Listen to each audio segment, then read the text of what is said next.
1.37. 25.14 is total variance. Total gauge R&R variation. Then what is this 27.37? Tolerance variation. See, both are gauge R&R value. Both are gauge R&R value. Right? Gauge R and both are precision error. The first one is with respect to the steady variation. The second one is with respect to the tolerance. Okay. See, you can keep USL minus LSL in the denominator. If you don't know what is USL and what is LSL, the maximum value in your reading is considered USL. The minimum value in your reading is considered LSL, and that is called steady variation. Clear? So generally in an industrial scenario, you will require the last column because you will know the tolerance. Am I right? You will know the USL and LSL. Yes, sir. Yes, sir. So use this thing. So 27.37 is the total gauge R&R. What is this 20.38?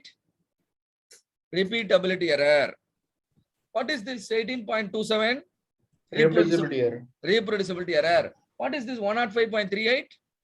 Part to part variation error. Part to part variation. And this 108 is total variation. Do you see? Is that if you see the total variation, is it exactly equal to the sum of the part to part and repeatability and reproducibility? It won't tally. It won't tally. Why? Because we are working with the standard deviation. Always when we work with the standard deviation, it won't tally. Sigma 1 equal to 1, sigma 2 equal to 2. Does it mean sigma 1 plus sigma 2 equal to 1 plus 2, 3? No, that is wrong, right? So you cannot add the standard deviation just like that. You can't expect the numbers to get tallied here. It won't tally. With the variance only, it will tally. Fine. And now NDC, the formula, standard deviation of the part-to-part variation divided by standard deviation of the gauge. Now tell me, what is the standard deviation of the part-to-part variation? 25.14. 96.07. No. Standard deviation is here in the first column. Standard deviation of the part-to-part variation is 0.17. Standard deviation of the gauge means this one, 0.04. Your part-to-part standard deviation divided by gauge standard deviation multiplied by 1.41. That will give you NDC. This NDC should be minimum 5. Understand? More is better. If NDC is a problem, increase the resolution, right? Go for a better equipment with better resolution. And now the same 6 graphs are shown to you. And see here. What is 1.41? What we are multiplying? So that's a statistical, that's a constant. And that will help you to understand the NDC. That will help you to understand the NDC. But I don't think as such there is an explanation for 1.41. There is no explanation. Okay, okay, sir. Right. All right. See here, these are the 6 graphs. Looking at the graphs, you can understand now beautifully what is going wrong. First one gives broader picture of the variation. What is broader picture of the variation? Tell me which is more problematic. Part-to-part variation is problematic or measurement variation is problematic? Measurement error. Measurement. Where is your measurement error? First one or last one? GRR. GRR is the measurement error. Part-to-part variation is the process error or process variation. Which is more? Process variation is more or measurement variation is more? Process variation is more. Process variation is more. Ideally, it should. This is the proper required condition. If the condition gets reversed, there is no project exist. People are measuring wrongly. Measuring wrongly is the problem. If you see this gauge R&R taller than part-to-part, right? So gauge R&R should be a small percentage of the total variation. It should. Can I ask one question here? Yes, please. Please, to the participants, not to Gopal Kumar. Okay. It's a total variation is there. Sum of all the things is total variation. Am I right? Gauge variation, that is part-to-part variation, and measurement variation together is gauge R&R variation. Clear? Yes, Am I sir. right? Yes, Now, sir. if you add this repeat variation here and reproducibility variation here, the addition of these two heights is not equal to the addition of this height. Is not equal to the height of this gauge R&R. You know why? No, sir. Because it is sigma. If it is sigma square, it will add up. Clear? We are considering only sigma and then giving the percentage as. If it is sigma square variation, it will be, yeah. Somebody has answered. Very good. Congrats. Thank you. Right. That's the reason why the numbers are not tallying in the table also. Numbers won't tally in the table. Numbers, no, the pictures also won't tally. But it will be definitely indicative. And second graph, this will help you to check the repeatability of the appraiser, R chart. The X bar chart will help you to check the ability of the measurement system to differentiate between good and bad. I put 50% bad parts. Those 50% will come out of the control limit. Right? I put 40% bad parts. Bad parts means more than, far away from the targeted value. Then 40% will come out, whatever percentage. So this graph called dot plot checks the part-wise reproducibility of the appraiser. This graph, which is a box plot, checks the overall reproducibility of the appraiser. And this thing checks whether any specific part or any specific appraiser are affecting the measurement. All of you understand all these things? Yes. Now, which color you will refer to if the USL, LSL values are fed in the Minitab? Tell me, which color bar you will refer to when the USL, LSL values are, mentioned in the Minitab? Yellow. Very good. Now, this is only required. You no need to look at each and every bar. Once you know the tolerance, refer only to the yellow. Now, your part-to-part variation is taller than gauge R and R. This should happen. If your gauge R and R is taller than part-to-part, then problem is not a problem. Problem is only with the measurement. Now, R chart by operator. Now, tell me, looking at the graph, is that R chart is under control? Yes. Yes, sir. R chart is under control. Now, anyway, repeatability error is there. Within three operator 1, 2, and 3, who is better here actually? Who is more consistent? Operator 1 or operator 2 or operator 3? Operator Third. 3, sir. Operator 3 and Operator 3. Operator 3 seems to be better. And who is worst within the 3? Operator 1. Operator 1. Because his readings are, because his readings are far away from the green line, isn't it? Right? If the readings are far away from the center line, you can understand that is contributing to the repeatability error. If at all any improvement need to be done, you can try to improve operator 1. Sir, why operator 2 is not good? See, actually all are good. Broader statement is all are good because all of them are getting the reading within the control limit. But I am matured enough, being a black belt, I am matured enough still to differentiate within the 3. Within the 3 is good. And then the next better is 2. And then the worst is 1. But all three are okay. All of you understand what I'm talking? All 3 are okay. Because all the readings are within the control limit. Right? Clear? Yes, sir. So if you have a requirement to reduce the repeatability error further, maybe you can work with operator 1. But operator 2, repeatability error is low, but I, being a black belt, I still doubt him. You know why? The variation. His readings are almost flat. Do you see a flat line? Are you able to see? Maybe he's remembering the reading, sir. Something abnormality I could see. It is not normal. Normally reading cannot be like this. Whenever your readings doesn't exhibit normality, you can suspect.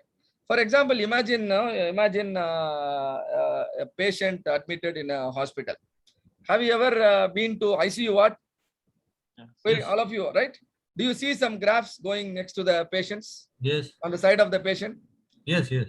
And the graph is supposed to go up and down. Am I right? Yes. If the graph is going up and down, what does it mean? Patient is alive. Patient is alive. Suppose the flat graph becomes flat. He is dead. Patient is flat. So something like that, you are seeing a flat line here. That means, he is not measuring. So you have to be matured enough to understand what is happening. Clear? But at the outline level, everything looks good. But being a black belt, we are able to still able to differentiate within the three. Is that clear to all of you? Make sense? Yes. Good. Yes. So then second reading. And now here the expectation is majority of the parts are generally we say 50%. 50% of the points should come out of the control limit.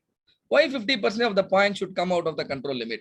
For example, you imagine you are a school teacher. I want to understand how are you assessing the kids. I want to understand how are you assessing the kids. So I give you 10 test papers. How many test papers I am giving you? 10 test papers. Out of the 10, 5 test papers are pass mark. And remaining 5 test papers are not wrote well. That means below the pass mark. And now you are correcting. How many students you will pass out of the 10? 50%. 50% you will pass. And remaining 50% of the students, you will fail them.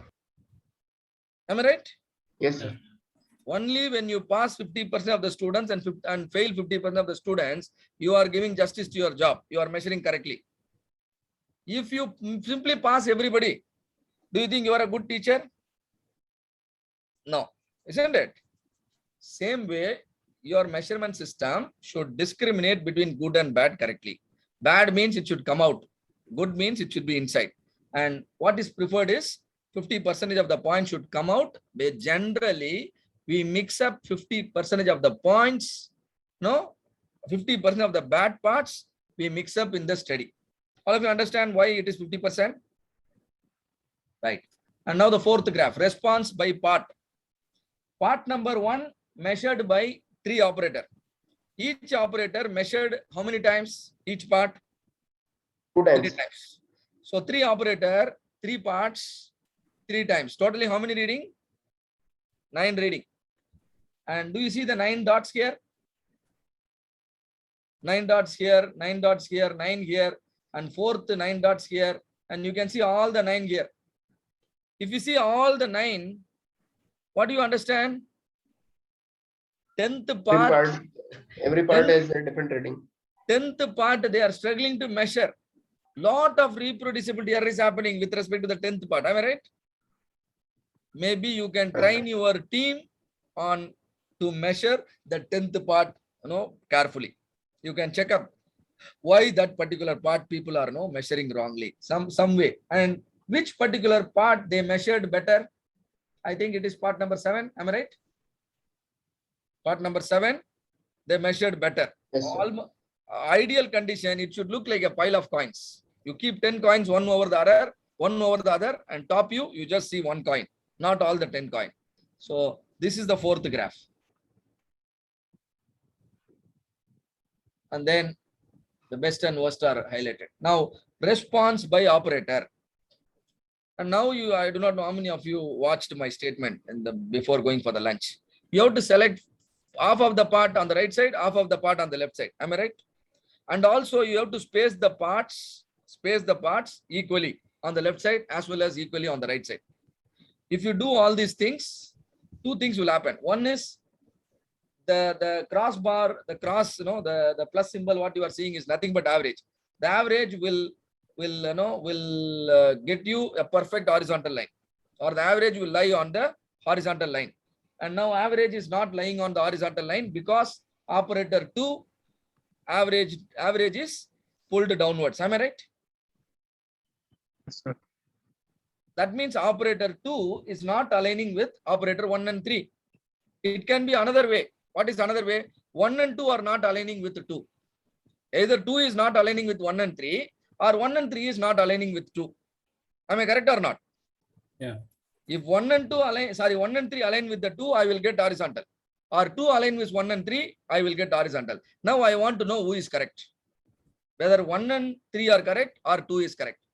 If you carefully selected the parts, mean and median will overlap. Mean and median will overlap. And now tell me where the mean and median is close to each other. Is it with 1, or is it with 2, or is it with 3? 2. 2. So 2 is correct. So who has to be corrected now? 1 and 3 has to be corrected, right? If 1 and 3 is corrected, you get the horizontal line. At the same time, the readings are also perfect. Do you understand how the box plot is helping you? By all means, we are trying to reduce the variation. Reducing variation will reduce the measurement error. And now finally, the last graph. This is nothing but overlapping of the X bar graph. There are 3 X bar graph. When I overlap, what is X bar graph? The graph of the averages. Graph where average is plotted, not individual reading. And what is expected is all the graphs should perfectly overlap with each other. Wherever there is no overlap, wherever there is a crossing of lines, you can understand your system is experiencing a problem. We call it interaction. We call it interaction, but interaction we will deal separately, while discussing the ANOVA. And see here, the blue, see first reading, first blue color dot is given by operator 1. What is this blue color dot? Average of the 3 readings collected by operator 1 from part number 1. Am I right? That is this average. And now second average will be here blue. Same way, green will have the average for part number 1, average for part number 2. Similarly, red will have average for part number 1, average for part number 2. If the parts are same, average should also be same. The parts are same, average will be same.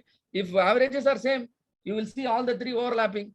And all the 3 not overlapping here, that means here also it should not overlap. Isn't it? If all are overlapping here and all continuously, at every corner you can see the overlap. That means some kind of interaction is going on. They are behaving differently. Here all of them are aligning, but here they are not aligning. Again, there is a disagreement. Here disagreement is more. Here again disagreement. Here some agreement happens. Here again, some in between. And again here disagreement. Here disagreement. Here disagreement is too much. So by all means, we understand as a system, they are not measuring correctly. So once you understand the interaction, you will be able to take an action. Ultimately, requirement is all the points should overlap and all the lines should overlap. If no overlap, at least the line should be parallel. The lines are not parallel, definitely there is an interaction. So with all these things, you will be able to rule out the measurement error, particularly precision error. The main objective of the measure phase is validating the measurement system, and then only you should measure the baseline performance. And then the statistics only helps us to understand the central tendency as well as the degree of variation. MSA terms like bias, stability, linearity, gauge R&R and resolution you have understood. And gauge R&R should be less than 10% of the interest zone. Interest zone is generally USL minus LSL, right? Or sometimes, if you are a matured company, you can even compress the interest zone to UCL and LCL. That is also possible. And that means for that you have to work a lot. And then if the tolerance is not available, steady variation can be used. All right. Slide once. Yes. Any question to me? Sir, please go to previous slide once. This slide? No. Previous to this. No, Oh, you are yes. talking about the graph. Operator interaction graph. Operator interaction graph. Tell me something. Yeah. Yes, here. Tell me. Yes. Reading number 2. Come on. Sir, in this graph, whether 3 operators have communicated in between on point for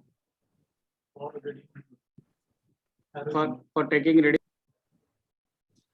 Stay unmuted, first of all. Stay unmuted. Sir, in this graph, whether 3 operators have been communicated in between for taking any reading, will it be checked like this? No. See, the operational definition will be there and everyone is communicated about what to do. And then they are measuring. And then once the measurement is done, you are plotting. And you are understanding that, the pattern is not same. Pattern should be same. For example, whether I want to come to your house or you want to come to my house, we both have to follow the same route or not. Tell me. I want to come to your house and you need to come to my house. We both have to follow the same route or not? Sir. Yes or no? Yes, sir. If the same route is not followed, we cannot work, as a team. Whether the Right. same route is followed or not, that is why we are overlapping and seeing. If I want to move from Chennai to Delhi, I will follow one route. If you are my team member, you should also follow the same route. Yes. If you follow some other route, then your distance, your timing, your fuel consumption will be different from mine. But what I am aiming now is consistency. If I want consistency, whatever way I am doing, you should also do it in the same way. Otherwise, whatever way you are doing, I should also follow you. All of us have to work as a team, and that is called precision. Perfect. Yes. Sir, in between 2 and 3, who Ah. is better? In between, see here 2 now, and 3. Yeah. 2 and 3. 2 and Who is the 3. Now I will tell you who is Sir, creating. one second, sir. I will One tell you. second. One second. Let me come to these things. See, what do you mean by 2 and 3? Yeah, part or operator? Part. Part. That part is where, which is on the x-axis or in the legend? X-axis. X-axis part. You are talking about the part. Yes or no? Right? Yes. Then what is the point in I'm discussing about part? Part is fixed. Part 2 is fixed. Part 3 is fixed because we have selected varying parts. Yes or no? Over the entire region. The part dimension is not going to change. It is whether we are measuring the same dimension by all people is the question.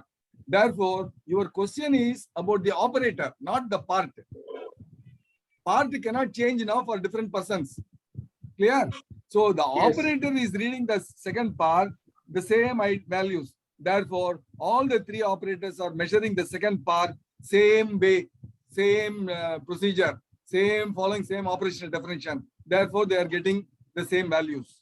Whereas here, the different operators are following different operational definitions. Therefore, they are giving different values for the same part 3. Okay? Is it clear? Yes, sir. Yeah, thank you. All right.